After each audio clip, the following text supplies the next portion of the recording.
Hi, I'm Eric, the Security Guy. Today we're going to discuss the business continuity plan.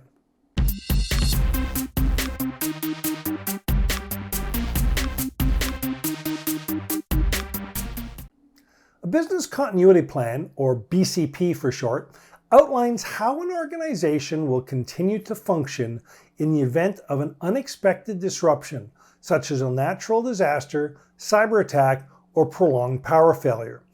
The goal of a BCP is to minimize the impact of a disruption on an organization's operations and ensure that critical business functions can continue. The process of creating a BCP typically involves several steps. As I discussed in a previous video, the starting point is a business impact analysis, or BIA, to identify critical business functions and the potential impact of a disruption on those functions. As part of the BIA, we identify the maximum tolerable downtime, recovery time objective, and recovery point objective. If a risk assessment has been conducted, and it should, it's a good idea to review the assessment for additional information. For example, does the organization face any elevated cybersecurity or environmental risks? Some organizations identify many potential interruptions and develop detailed continuity plans for each.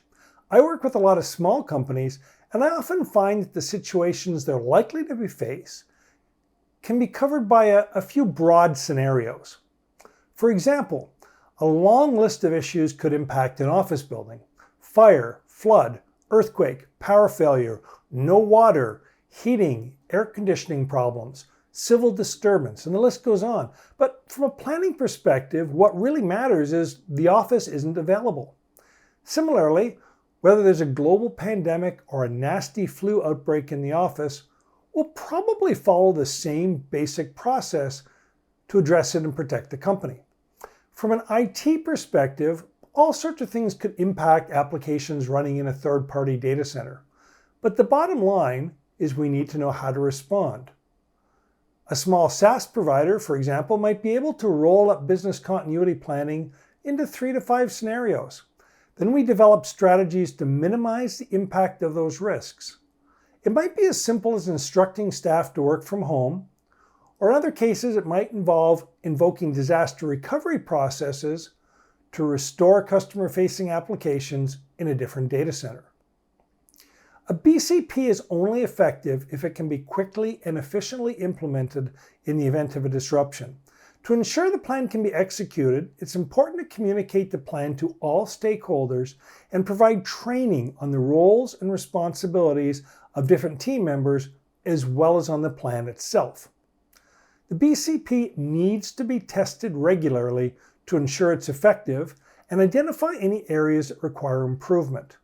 This can be accomplished through regular drills, tabletop exercises, or full-scale simulations.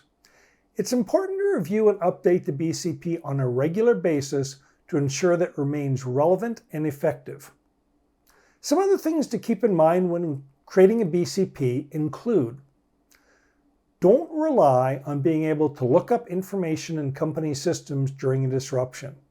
Include a list of all core and supporting team members and their contact information, including mobile phones, in the plan. Similarly, it helps to include a list of key third-party contacts, including cloud service providers. Having telephone, email account numbers, URLs, and other information required to obtain support during a crisis is invaluable. Involve key stakeholders. It's important to involve key stakeholders in the BCP process, including senior management, human resources, legal, finance, communications, IT, and any other relevant departments. Focus on critical functions. A BCP should focus on critical business functions that are essential to the organization's survival. In an emergency, that focus is really important. A BCP also needs to be flexible and be able to adapt to different types of disruptions. Have a communications plan. The communications plan should be in place to ensure that employees, customers, and other stakeholders are kept informed in the event of the disruption. Everyone should clearly understand who is responsible for communicating with customers, shareholders, law enforcement, and other external parties. Creating a business continuity plan is a critical step in ensuring that an organization continue to function in the event of an unexpected disruption. Nobody expects a disruption.